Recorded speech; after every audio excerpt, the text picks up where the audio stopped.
Aaron Tuttle here for Ferguson Roof Systems. For 43 years, Ferguson Roof Systems has been protecting Oklahoma's homes and businesses with quality roofing services. Their goal was to be the most honest and dependable roofing company in the state, all while providing free services such as lifetime labor warranty and annual inspections. Well, mission accomplished with thousands of client testimonials, an A+ Better Business Bureau rating, and a 5-star rating on Google.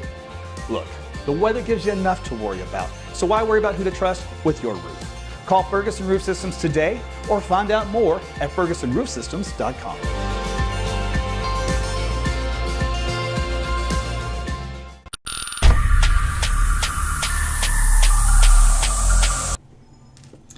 Hey there, Meteorologist Aaron Tuttle here with you. It's about 20 minutes till noon. This will be your late lunchtime live for Facebook, YouTube, and Twitter Periscope, and soon to be Gab TV. So if you'd like to follow me on Gab, read my latest blog. It's the one before the weather one.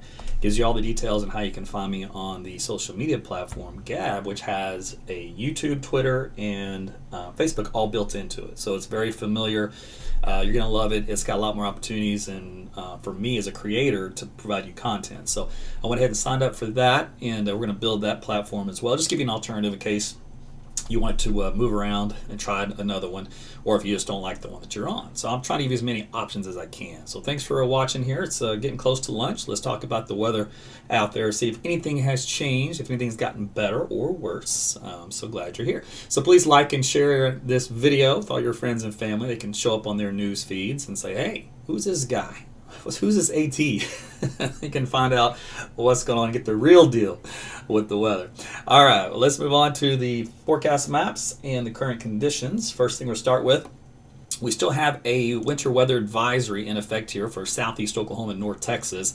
Does not include Tulsa or Oklahoma City, although you could probably argue a case for this to be included for this afternoon. I'm going to show you why here in just a second, but that's from the National Weather Service here. It's for freezing drizzle. Yes, we are seeing some of those little snow grains out there. What happens is when you get that drier dew point air mass in, it helps to really squeeze out that moisture and crystallizes it into little tiny snow grains or snowflakes versus the traditional process of snow that forms 15,000 feet or something like that, and then it kind of comes on down. So it's a little different process. Yeah, it's usually freezing drizzle. Then when it gets really, really cold, it can quickly go to just snow grains if there's enough dry air present. Now, the question is how's that going to continue? Well, it's hard to see on this map, but I plotted. I'm putting on the particle size cloud satellite, if you will. And the reason why is I want to show you this dark area right here. This is this line right here. This is advecting northward. All right, and you're going, well, what's so special about that? Well, that is the freezing drizzle resurgence coming back in from southeast Oklahoma, pressing closer now to Tulsa and in Oklahoma City. And I can show you what that looks like on a broad view, and this is kind of a look at that. So I can circle this for you.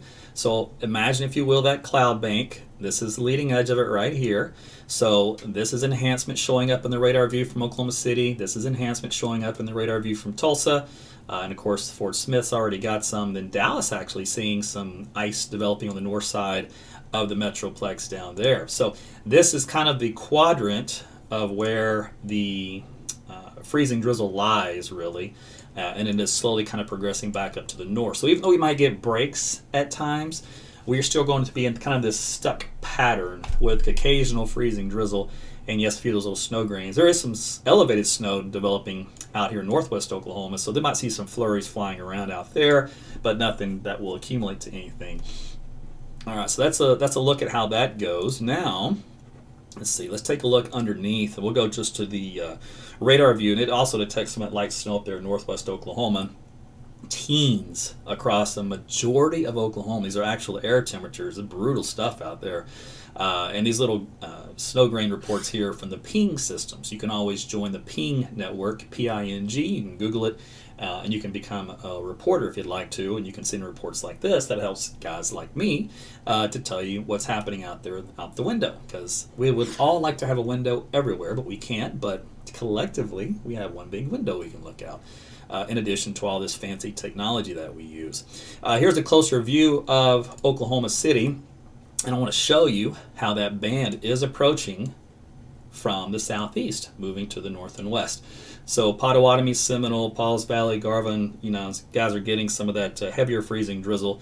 Here in Oklahoma, you might have some pockets of some drizzle, otherwise some of those snow grains mixed in across Oklahoma City.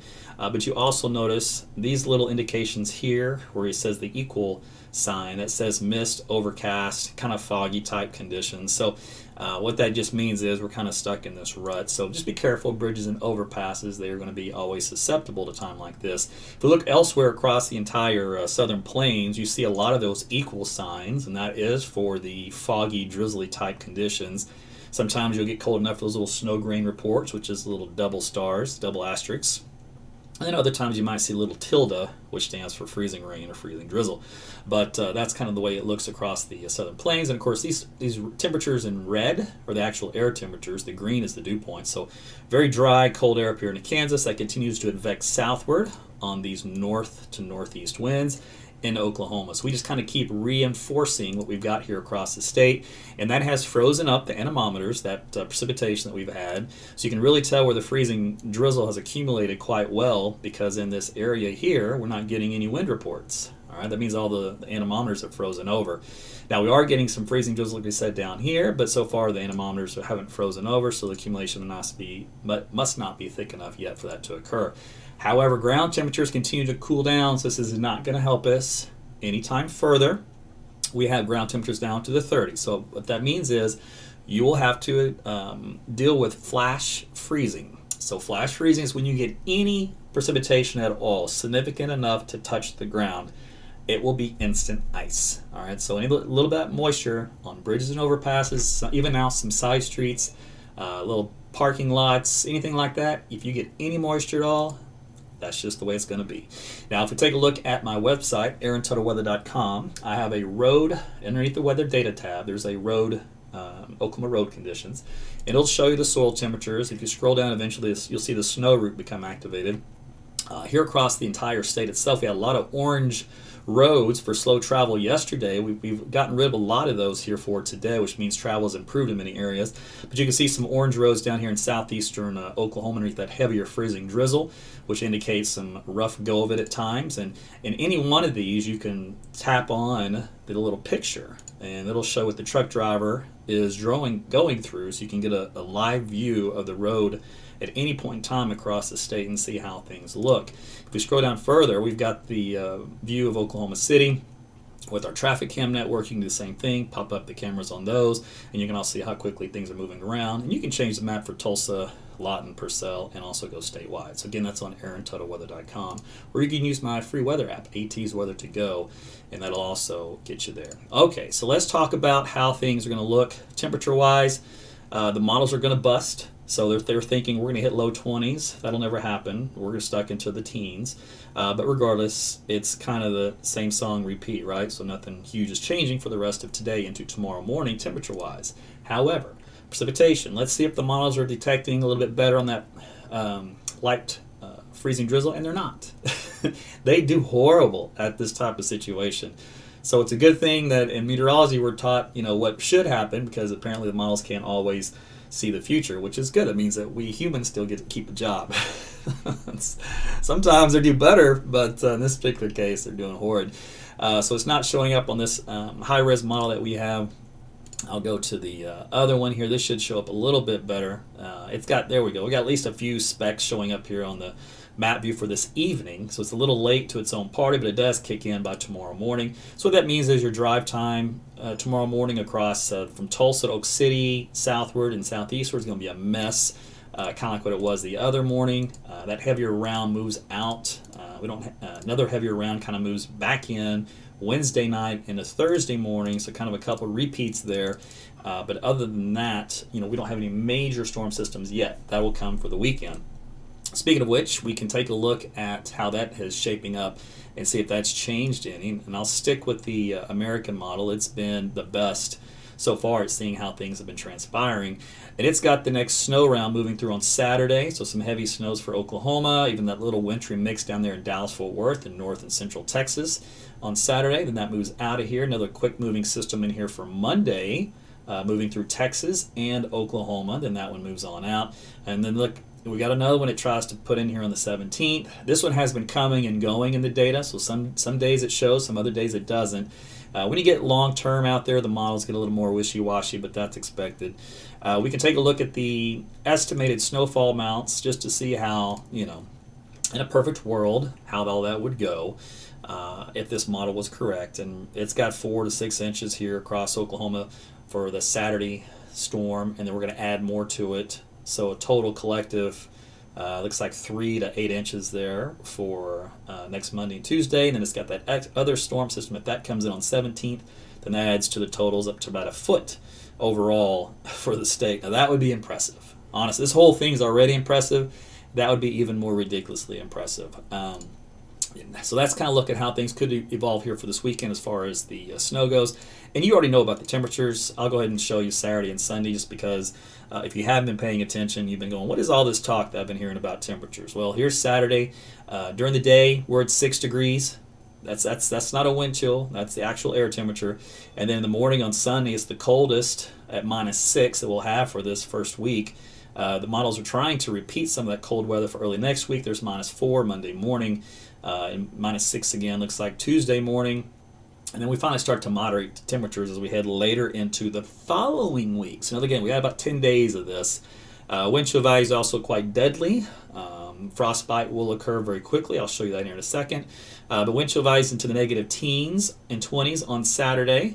So there's spam. I hate spam calls with the passion of 1,000 suns. So there's Sunday afternoon -teens into Monday morning -20s to -30. So it is not going to get any better.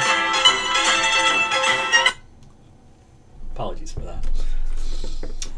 They all should be drawn and quartered. Old school method of torture. Anyway, all right. So here's a look at the overall trend for the freezing drizzle. I've showed you this before. This is our ensemble models here, the short term. And it's got just a little signal, just about 100th or 2 during this whole period for each little 6-hour segment. It does peak for tomorrow morning into lunchtime, and then again for Wednesday night into Thursday morning, and then ending kind of around lunchtime. Those are the 2 main peaks here for Oklahoma City. But just keep in mind the signal's there throughout the whole time, so we're not going to really improve any. Now, when you talk about ice accumulations overall, the models are still showing us some significant ice totals in Arkansas, southeast Oklahoma, and north Texas, up to around 1/4 of an inch or more. So that's going to end up being a little bit of an ice storm for once you travel east of Oklahoma, get into eastern Arkansas, and then up and northeast from there. So keep that in mind if you're trying to do some traveling. You have some friends and family in that vicinity. So that's how that is starting to look as well. Okay, when I talk about the wind chill, by the way, why I bring that up is frostbite happens in about 30 minutes when you have wind chill values in the teens, the upper negative teens, and the negative 20s. So that's kind of how we're going to have. We're going to have temperatures right around 0 to below 0. We're going to have winds gusting up around 15 miles an hour. So that'll put that frostbite time at about 30 minutes. So you're going to have to bundle up. And then temperatures overall. We talked about it being cold. The coldest of the cold is coming up for this weekend for Sunday and Monday. And Tuesday mornings with overnight lows getting below the goose egg. Daytime highs getting barely above the goose egg. Now this does assume we're going to get some snow and some significant snow. If for whatever reason, knock on wood, we don't get any significant snow, which I don't think is on the table, but just throwing it out there, then these numbers will be a little warmer. I mean, by a smidge. They won't be so cold, but regardless, it's still going to be brutal. It's just we're splitting hairs and just trying to get more specific on the forecast. Now, eventually, the trend continues to try to warm things up, but like I told you before, these numbers here and the extended from February 19th through the 24th, depending on which day and which model, are up and down all over the place because the cold, chaotic pattern still continues to this day. All right, so that was, I think, most of everything I wanted to say. Oh, you know what? No, I'll take that back. There was one more thing. I showed you the ice accumulations on a big picture. Let me go back to the local view. Where is that here? And let's get those plotted for you. And we're going to see how the trend is. Because remember, they're not doing so well at picking it up. So the overall, they just don't get freezing drizzle very well. They get light icing, like from light freezing rain, no problem. It's just the freezing drizzle it has a hard time picking up. But we're going to go with the high-res NAM model. You can see it's drawing a hard line in the sand from Tulsa to basically just south of Norman, south of Lawton.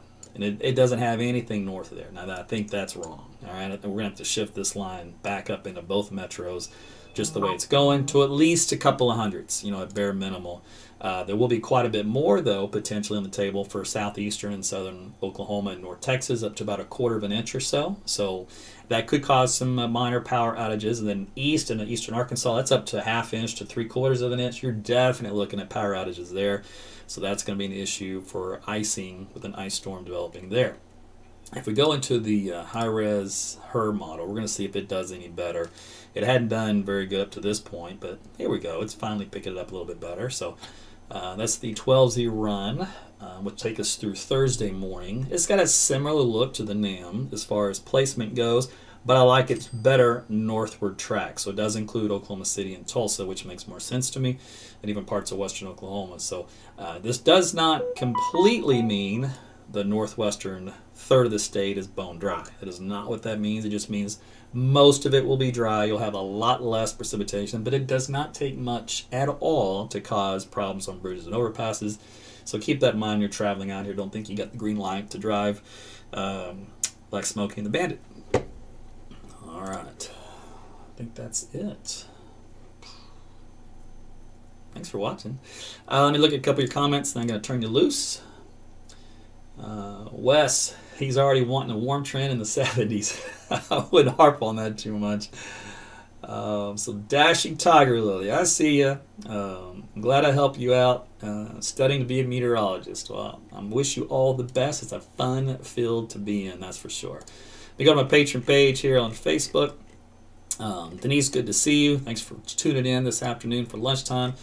I'm going to go to the main page here real quick. And thanks again for all the stars. I glanced down and saw many of you guys sending me some Facebook stars today, so thanks for the love. Jared, he's in DFW. He's going, ice? Yeah, it's on the table for you guys down there. Usually with an Arctic pattern like this, it's usually more of an ice thing than it is a snow thing down there in Texas. So kind of keep that in mind. Here in Oklahoma, we can go either way, depending on how things go. But for us, we're kind of getting the, nose itching. We're getting the icy stuff out of the way in anticipation of getting enough cold air in here to get the snow. So I'm hopeful that that'll be the case for this weekend. I could mind using some snow. Keep in mind the snow's easier to drive on, but there will be some ice underneath it. So that's always going to be an issue. So don't let your guard down. Okay, well that's pretty much it from me. I'm going to have to run. Lunchtime is wrapping up. You guys have a great rest of your afternoon. Remember to be careful as that precipitation continues to develop and expand northward later this afternoon and this evening here into both Tulsa and Oklahoma City metro areas. That does mean the drive time might be a little slippery. It can actually start ahead of that. It's lunchtime now, and it's already moving toward Purcell, and Shawnee is kind of the leading edge of that. Matter of fact, one more view of that, because this is important to bring home to you for those that are kind of joining in late. So this is the leading edge of the freezing drizzle. This is darker shading here, and as you notice, it's moving north and west. So it won't take more than a couple of hours, and it'll already be in Norman, and then eventually more, and then Oklahoma City. So that's what I'm saying by this afternoon. Expect conditions to deteriorate again, and then we'll be having to deal with wet roadways and accidents, so be careful out there. All right. Okay, and with that, I'm going to wrap it up. Thanks again for watching. Join me again tonight. We should have another live update for you around 9:15. So if you don't get notified by Facebook, Twitter, or Periscope and YouTube for whatever reason, because the algorithms don't play nice all the time, just tune in. Just load up the pages, either one of those accounts, and you should see me there. I usually try to start about 9:15, sometimes about 9:20, but I usually aim for that time frame. All right, you guys take care, and thanks for watching and following. Talk soon.